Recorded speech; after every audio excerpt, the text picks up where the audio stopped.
Hey everyone, you are on the Proxy-Seller channel. My name is Max. In today's tutorial, I'll guide you through setting up a proxy in the Octoparse web scraping tool. Let's get started.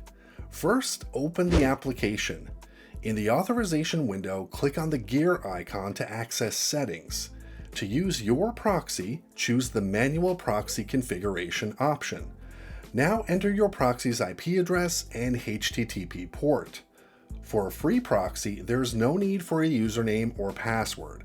But if it's a private proxy, fill in the proxy's username and password in the provided fields.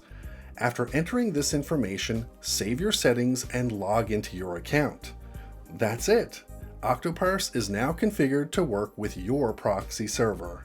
Remember, free proxies pose security risks and lack reliable anonymity, often leading to blocks.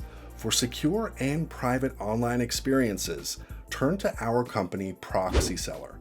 We offer 100% anonymity and top-notch security. Our selection caters to various needs, supported by 24/7 assistance. Check the description for a 10% discount code and a link to our site. Don't forget to subscribe to the channel. Turn on the notifications by clicking on the bell and hit the like button. That's all for now. See you guys in the next video.